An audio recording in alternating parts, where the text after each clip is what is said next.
নমস্কার, সুপ্রভাত। নজরে বাংলা নিয়ে আপনাদের সঙ্গে রয়েছি আমি জুনেল। আর নজরে বাংলায় শুরুতেই নজর রাখতেই হচ্ছে আবহাওয়ার খবরের দিকে। আরও বাড়বে গরম, আর আজ থেকে তাপপ্রবাহ শুরু দক্ষিণবঙ্গে। হিট ওয়েভ অ্যালার্ট পশ্চিমের জেলাগুলিতে। আর কলকাতায় গরম এবং অস্বস্তিকর আবহাওয়া থাকছেই। চলতি সপ্তাহে 38 ডিগ্রি ছুঁয়ে যেতে পারে কলকাতার পারদ। আর সপ্তাহের শেষে ঝড় বৃষ্টির সম্ভাবনা থাকছে রাজ্যে। আরও একবার আপনাদের জানিয়ে রাখি, আরও বাড়বে গরম। আজ থেকে তাপপ্রবাহ শুরু দক্ষিণবঙ্গে। হিট ওয়েভ অ্যালার্ট পশ্চিমের জেলাগুলিতে। আর কলকাতায় গরম এবং অস্বস্তিকর আবহাওয়াও থাকছে। চলতি সপ্তাহে 38 ডিগ্রি ছুঁয়ে যেতে পারে কলকাতার পারদ। সপ্তাহের শেষে ঝড় বৃষ্টির সম্ভাবনা থাকছে রাজ্যে। আমাদের সঙ্গে রয়েছেন আমাদের প্রতিনিধি বিশ্বজিৎ সাহা। সরাসরি চলে যাব বিশ্বজিতের কাছে। বিশ্বজিৎ, আরো গরম বাড়বে, আজ থেকে তাপপ্রবাহ শুরু হচ্ছে দক্ষিণবঙ্গে, আর কি বলছে হাওয়া অফিস? একদমই স্বাভাবিকের তুলনায় 4 থেকে 5 ডিগ্রি সেলসিয়াস বেশি তাপমাত্রা থাকবে দক্ষিণবঙ্গের বেশ কিছু জেলাতে, পশ্চিমের জেলাগুলিতে মূলত।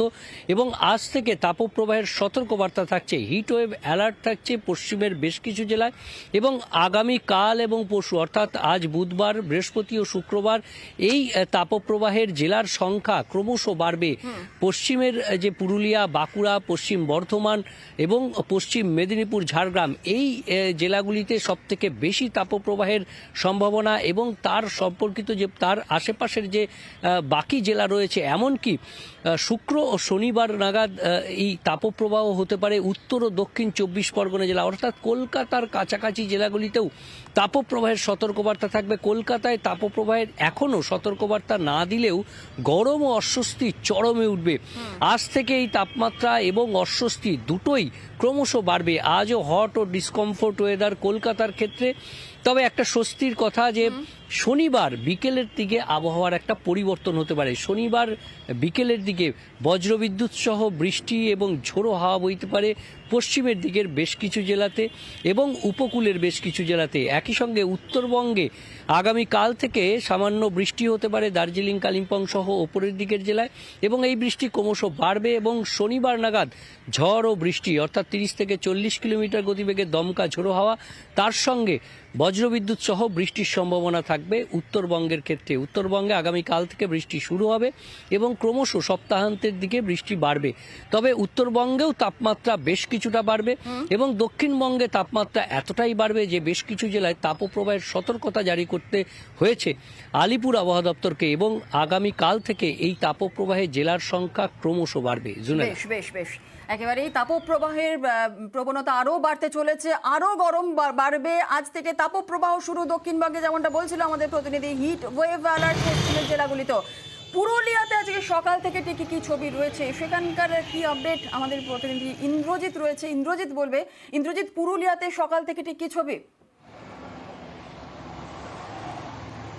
দেখো, সকাল থেকেই চড়া রোদ রয়েছে এবং আজকে সর্বোচ্চ তাপমাত্রা এই মুহূর্তে 38 ডিগ্রি রয়েছে এবং এই তাপমাত্রা আরও বাড়বে বেলা যতই বাড়বে। তার কারণ কয়েকদিন ধরে আমরা যেটা লক্ষ্য করছি, একেবারে সকালের দিকে যদিও একটু বাইরে বেরোনো যাচ্ছে, কিন্তু একটু বেলা বাড়লে বাইরে বেরোনো যাচ্ছে না। কার্যত বলা যেতে পারে আগুন ঝরছে এবং অসুস্থ হয়ে পড়ছে মানুষ। বাইরে বেশিক্ষণ থাকলে যারা বেরোচ্ছে তারা একেবারেই ছাতা মাথায় নিয়ে বেরোচ্ছে, কেউ সাদা কাপড় জড়িয়ে বেরোচ্ছে। প্রচুর পরিমাণে মানুষ জল খাচ্ছে। চিকিৎসকরাও পরামর্শ দিচ্ছে যাতে অপ্রয়োজনে বাইরে না বেরোতে, তার কারণ যেভাবে তাপমাত্রা দিনে দিনে বাড়ছে। অন্যদিকে তুমি জানো যে জুমেলায় ভোট চলছে এবং ভোটের প্রচার চলছে, আর এই কারণেই একদিকে যেমন ভোটের প্রচার করতে গিয়ে অসুস্থ হয়ে পড়ছে যারা ভোটের প্রচার করছে, ভোটের কর্মীরা। ফলে স্বাভাবিকভাবে প্রচারের ক্ষেত্রেও যেমন সমস্যা হচ্ছে গরমের কারণে, তেমনি সাধারণ জেলা বাসিন্দা তাদেরও সমস্যা হচ্ছে। সকাল সকাল কাজকর্ম সেরে বাড়িতে চলে আসছে এবং একটু বেলা বাড়ার পরেই আর রাস্তা কার্যত ফাঁকা হয়ে যাচ্ছে। জুনেলা, একেবারে ইন্দ্রজিৎ, সেই ছবি আমরা দেখলাম। আর পুরুলিয়াতে যেমন ইন্দ্রজিৎ জানাচ্ছিল যে 38 ডিগ্রি সেন্টিগ্রেড তাপমাত্রা এবং বেলা বাড়ার সঙ্গে সঙ্গে বাড়ি থেকে বেরোনো পর্যন্ত যাচ্ছে না, এতটাই তাপপ্রবাহ চলছে। বাঁকুড়ার কি ছবি একটু জেনে নেব। বাঁকুড়ার আমাদের প্রতিনিধি রয়েছে প্রিয়ব্রত। বাঁকুড়াতে কত ডিগ্রি সেন্টিগ্রেড তাপমাত্রা, কি পরিস্থিতি বাঁকুড়ার? গত 24 ঘন্টায় বাঁকুড়ার তাপমাত্রা 39.5, গত পরশু যে তাপমাত্রা ছিল 40 ডিগ্রি ক্রস করে গেছিল, তার থেকে কিছুটা কমেছে 0.5 ডিগ্রি কমলেও কিন্তু বাঁকুড়ার মানুষ রেহাই পায়নি। বাঁকুড়া মানুষের সেই যে নাবিশ্বাস ওটা অবস্থা, সকাল থেকেই রোদ, গরম এবং চড়া রোদে মানুষজন যখনই বেরোচ্ছেন তখনই কিন্তু রোদ চশমা, ছাতা এবং মুখ এবং গায়ের শরীর আদ্যপান্ত ঢেকে বেরোচ্ছেন। এবং বাঁকুড়ার যে তাপমাত্রা, সেই তাপমাত্রা যে 44-45 উঠে যায়, সেই তাপমাত্রা কিন্তু শুধুমাত্র এপ্রিল মাসের প্রথমেই এই অবস্থা, তাহলে মে জুন মাসে এখনো প্রচুর গরম বাকি রয়েছে। সেই গরম কত দিকে পৌঁছবে, কত তাপমাত্রা হবে সেটা কিন্তু জেনেই সেটা ভেবেই কিন্তু মানুষজনের নাবিশ্বাস অবস্থা উঠছে, যে মানুষ প্রহর গুনছে বলা যায়। এবং তাপপ্রবাহ শুরু হওয়ার পাশাপাশি কিন্তু বিকেলের দুপুরের দিকে কিন্তু রাস্তাঘাট ফাঁকা হয়ে যাচ্ছে এবং শুনশান অবস্থা যেমনটা হয়ে থাকে মে জুন মাসে, সেরকম অবস্থা কিন্তু এপ্রিলের শুরুতেই দেখা দিয়েছে। এবং জলকষ্ট দিকে দিকে তুমি দেখতে পাচ্ছ যে জলকষ্ট শুরু হয়েছে, বিভিন্ন জায়গাতে জলকষ্টের কারণে কিন্তু পথ অবরোধ শুরু হয়ে গেছে। ইতিমধ্যেই বাঁকুড়া জেলাতে বিস্তীর্ণ এলাকায় জলের যেসব লেয়ার রয়েছে সেগুলো কমতে শুরু করেছে। বাঁকুড়ার যেসব জলের সমস্থান, পুকুর থেকে কুয়ো, সেগুলো আস্তে আস্তে শুকোতে শুরু করেছে। এবং এর পাশাপাশি বাঁকুড়ার যে ভোটের উত্তাপ, সেটাও কিন্তু শুরু হয়ে গেছে। বাঁকুড়ায় ভোট হয়তো দেরি রয়েছে, কিন্তু মানুষজন যারা কর্মীরা রয়েছেন, সমর্থকরা রয়েছেন, তারা কিন্তু ভোটের বিভিন্ন প্রচারে বেরোচ্ছেন এবং তাদের কিন্তু অসুবিধার মধ্যে পড়তে হচ্ছে বিভিন্ন সময়তে। স্বাভাবিক একদম। ধন্যবাদ প্রিয়ব্রত। আর এই চৈত্রের চাঁদি ফাটা গরম, আবহাওয়াবিদ তারা কি বলছেন শোনাবো।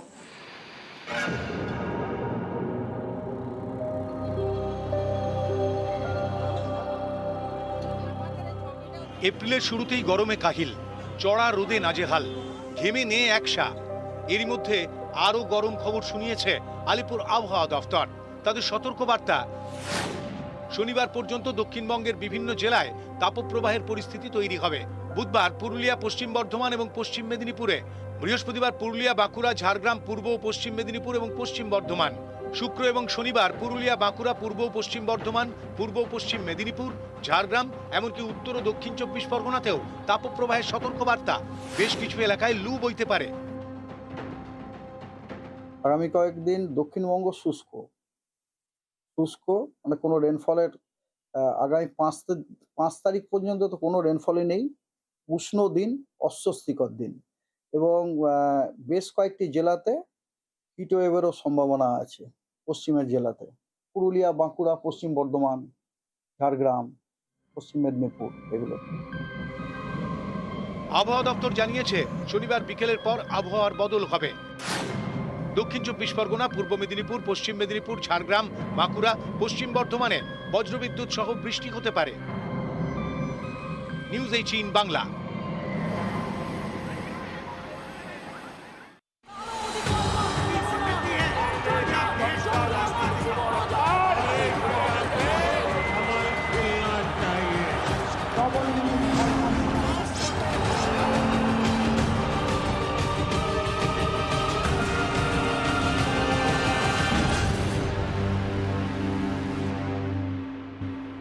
আজ বীরভূমে বৈঠকে অভিষেক বন্দ্যোপাধ্যায়। আজ বীরভূমে সাংগঠনিক বৈঠকে অভিষেক।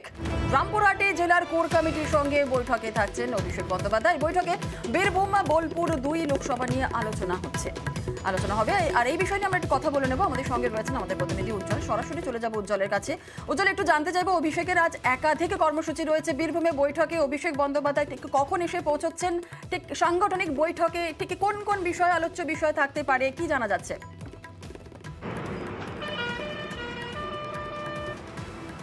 দেখো, যেরকম তুমি বললে যে সাংগঠনিক বৈঠক হবে এবং যে লোকসভা নির্বাচন আসছে এবং সেই লোকসভা নির্বাচনের যে প্রস্তুতি, সেই প্রস্তুতি অবশ্যই খতিয়ে দেখা হবে। কারণ লোকসভা নির্বাচনকে কেন্দ্র করে যে রণকৌশল সাজানো হয়, সেই রণকৌশল কতটা ইমপ্লিমেন্ট হচ্ছে এবং একই সঙ্গে জেলা নেতৃত্ব তারা কি মনে করছে, কিভাবে তারা সেই রণকৌশল, তাদের মধ্যে কি চিন্তা ভাবনা হচ্ছে, এই পুরো বিষয় নিয়ে আলোচনা হবে। তারপরে প্রচার কর্মসূচি, এসব বিষয়গুলো থাকবে। ফলত আজকে অভিষেক বন্দ্যোপাধ্যায় আসছেন এবং অবশ্যই জেলার যে নেতৃত্ব, সেই নেতৃত্বের সঙ্গে বৈঠক করবেন। বৈঠক করার পাশাপাশি যে 2 লোকসভা নির্বাচন, বোলপুর এবং বীরভূম, এই 2 লোকসভা আসন নিয়ে কিন্তু বিস্তারিত আলোচনা হবে। ফলত মূলত যেটা বলা যায় যে লোকসভা নির্বাচন পাখির চোখ এবং সেই লোকসভা নির্বাচনকে সামনে রেখে প্রত্যেকটি বিষয়ে নিয়ে আলোচনা হবে, চুলচেরা বিশ্লেষণ হবে এবং পরবর্তী যে পদক্ষেপ, সেই পদক্ষেপ কী হবে তাই নিয়ে মূলত আলোচনা হবে। বেশ, ধন্যবাদ উজ্জ্বল।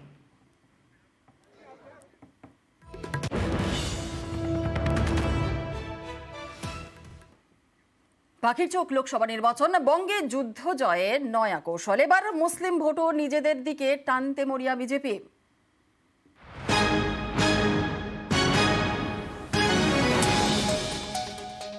দেখুন, সংখ্যালঘু সম্প্রদায় বিশেষত পশ্চিমবঙ্গের মুসলিম সম্প্রদায় বুঝতে পেরেছে যে তাদেরকে বোকা বানানো হয়েছে, তাদেরকে ব্যবহার করা হয়েছে। সংখ্যালঘু সম্প্রদায় এতদিন যে পরিমাণে ভোট দিত তার থেকে অনেক বেশি পরিমাণে ভোট এবার বিজেপি।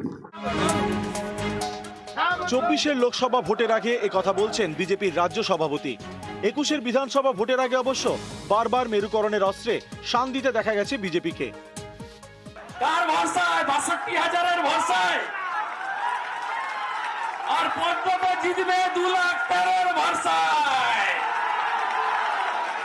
2,13,000 কারা? জয় শ্রীরাম বলে যারা। 21-এর ভোটের ফলে স্পষ্ট, মেরুকরণের অস্ত্রে শান দিয়ে তেমন কিছু লাভ হয়নি বঙ্গ বিজেপির। কারণ মুসলিম ভোট তৃণমূলের দিকে আরো বেশি সুসংগত হয়েছে। হিন্দু ভোটও পুরোপুরি বিজেপির দিকে যায়নি। পর্যবেক্ষকদের একাংশের মতে পদ্ম শিবির ভালোই বুঝতে পেরেছে এ রাজ্যে তৃণমূলকে হারাতে হলে তাদের মুসলিম ভোটে ভাগ বসাতেই হবে। সংখ্যালঘুরা বুঝতে পেরেছে যে আজকের দিনে বিভাজন নয়, উন্নয়নই শেষ কথা, আর উন্নয়নের নরেন্দ্র মোদীর সমর্থক, তাই তারাও আজকে বিজেপির মিছিল। পশ্চিমবঙ্গের জনসংখ্যার প্রায় 30% মুসলিম। 25%-এর বেশি মুসলিম ভোটার রয়েছেন এমন বিধানসভা আসনের সংখ্যা 146। 21-এর ভোটে এই 146টি আসনের মধ্যে তৃণমূল জেতে 131টিতে, বিজেপির ঝুলিতে যায় মাত্র 14টি, একটি পায় আইএসএফ। এই ফলেই স্পষ্ট, মুসলিম ভোটের প্রায় পুরোটাই গিয়েছে তৃণমূলের ঘরে। সেখানে এবার ভাগ বসাতে চাইছে বিজেপি। टीएमसी को घमंड है कि उसके पास एक निश्चित वोट बैंक है। इस बार मुस्लिम बहन बेटियां भी टीएमसी के गुंडा राज को उखाड़ फेंकने के लिए आगे आएगी। নিউজ 18 বাংলা। ওয়াটগঞ্জে ওয়াটগঞ্জে প্রতিহিংসা থেকে খুনের অনুমান পুলিশের। নৃশংস খুনের পেছনে মোটিভ ঠিক কি ছিল জানতে চায় পুলিশ। পুরো বিষয়টা খতিয়ে দেখছে পুলিশ, এবং শুধু তাই নয়, দেহের বাকি অংশ কোথায় লুকোনো রয়েছে সেটিও খতিয়ে দেখা হচ্ছে। ওয়াটগঞ্জে মহিলার দেহাংশ উদ্ধারে খুনের মামলা ইতিমধ্যেই রুজু করেছে পুলিশ। ওয়াটগঞ্জে খুনে প্রতিহিংসা। আমাদের সঙ্গে রয়েছেন আমাদের প্রতিনিধি অর্পিতা হাজরা। অর্পিতা থেকে আর একটু বিস্তারিত জানতে চাইবো যে অর্পিতা, পুলিশ ঠিক কি কোন প্রশ্নগুলো পুলিশকে এই মুহূর্তে ভাবাচ্ছে? কারণ পুলিশ নৃশংস এই খুনের পিছনে মোটিভ ঠিক কি ছিল সেই বিষয়টা যেমন ভাবাচ্ছে, আর কোন বিষয়গুলো ভাবাচ্ছে পুলিশকে? দেখো, পুলিশের যেটা প্রাথমিক অনুমান যে ওয়াটগঞ্জে গতকালকে যে দেহাংশ উদ্ধার হয়েছে তাতে দেখে পুলিশের প্রাথমিক অনুমান যে তীব্র রাগ এবং প্রতিহিংসা থেকেই খুন করা হয়েছে, এবং নৃশংস খুনের পিছনে কি মোটিভ রয়েছে। কারণ দেহের সব অংশ কিন্তু এখনো অব্দি মেলেনি। গলার নিচের অংশ থেকে থাই অব্দি যে অংশ, সেই জেনিটাল পার্ট সহ যে অংশ, সেটা কিন্তু এখনো অব্দি খুঁজে পাওয়া যায়নি। হাতের একটি অংশ পাওয়া যায়নি। বাকি অংশগুলো কোথায় ফেলে হয়েছে সেটাও কিন্তু খতিয়ে দেখা হচ্ছে, এবং প্রমাণ লোপাটের জন্যই খুনের পর, প্রথমত গলা কেটে খুনের পর দেহ এক একটা পার্ট কিন্তু আলাদা আলাদা প্লাস্টিকে ভরে ফেলা হয়েছে, এবং আশপাশের যে সিসি ক্যামেরার যে ফুটেজ সেটা খতিয়ে দেখে জানার চেষ্টা চলছে যে গত কয়েকদিনে ওই এলাকায় সন্দেহজনক কেউ এসেছিল কিনা। কারণ সেখানে অনেক ট্রাক বেশি ঢোকে, ফলে সেই ট্রাকে করে কেউ এসে সেখানে ফেলে দিয়েছেন কিনা সেই বিষয়টা খতিয়ে দেখা হচ্ছে। তবে যেটা পুলিশের প্রাথমিক অনুমান যে যেভাবে দেহাংশ টুকরো টুকরো করে 3টে প্লাস্টিকের মধ্যে ভরা রয়েছিল, সেক্ষেত্রে দেখে তাদের অনুমান যে এই ঘটনার পেছনে অবশ্যই রাগ এবং প্রতিহিংসা বশত এই খুন বলে মনে করা হচ্ছে। তবে তার আইডেন্টিফিকেশন, অর্থাৎ মৃতার আইডেন্টিফিকেশনের জন্য চেষ্টা চালাচ্ছে পুলিশ আধিকারিকরা। কোনো মিসিং ডায়েরি আশপাশে কোনো থানা বা কোথাও কিছু হয়েছে কিনা জেলা পুলিশকেও সতর্ক করা হয়েছে। কারণ যেহেতু এখনো দেহাংশের বাকি পার্টগুলো পাওয়া যায়নি, সেগুলো কিন্তু অ্যাসেম্বল করলে পুরো বিষয়টা বোঝা যাবে যে কিভাবে খুন করা হয়েছে। তবে প্রাথমিক অনুমান যে গলা কেটে খুন করার পরে দেহ কিন্তু এক একটা পার্ট আলাদা আলাদা করে সেখানে কেটে তারপরে প্রমাণ লোপাটের জন্য প্লাস্টিকের ব্যাগে করে ভরে দেহ ওই পরিত্যক্ত জায়গায় ফেলে রাখা হয়েছিল। ফলে পুলিশ আধিকারিকরা এখন যেটা জানার চেষ্টা করছে যে কি কারণে খুন, কারণ কি মোটিভ, সেটা জানলে পরে কে বা কারা হত্যা করেছে সেই বিষয়টা স্পষ্ট হবে। জোনেলা, ধন্যবাদ।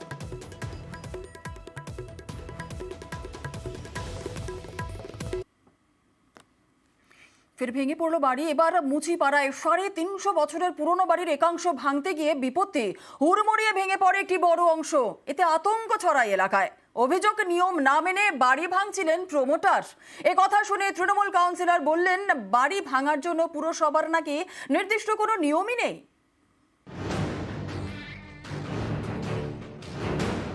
বাড়ির বয়স 350 বছরেরও বেশি। কলকাতার বুকে এমনই এক শরিকি বাড়ি ভাঙতে গিয়ে বিপত্তি। মঙ্গলবার সকালে হুড়মুড়িয়ে ভেঙে পড়ে একটা বড় অংশ।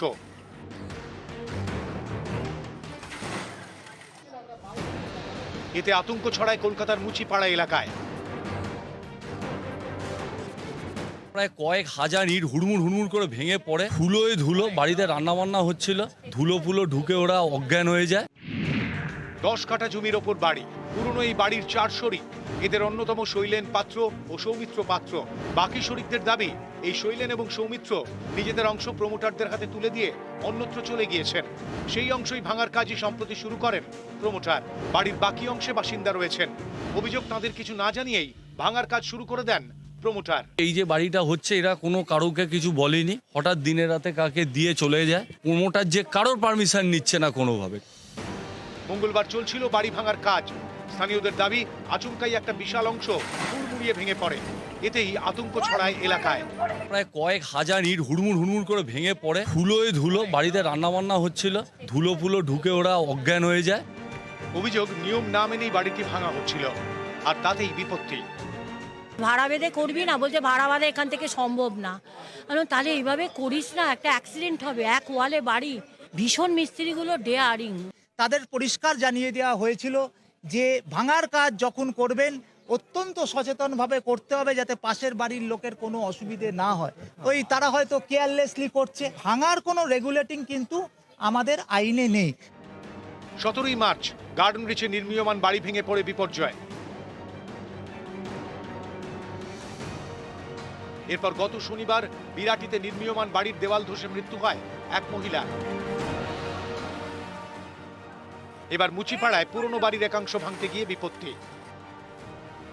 ক্যামেরায় কাঞ্চন ভৌমিকের সঙ্গে শঙ্কু সাঁতরা, নিউজ 18 বাংলা। আর এদিকে বাড়ি ভাঙা নিয়ে তরজায় বিজেপি তৃণমূল।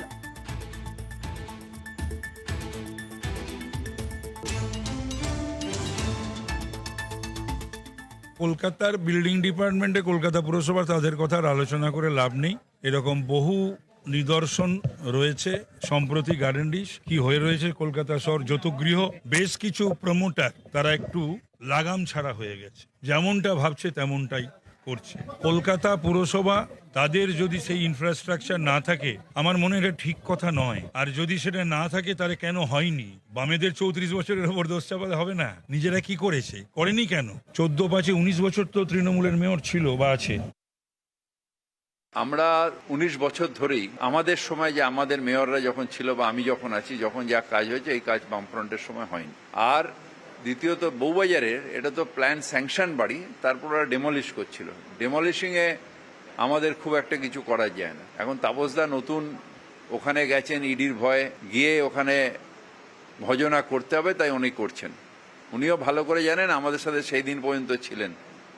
উনি জানেন যে আমরা কত কি করেছি না করেছি।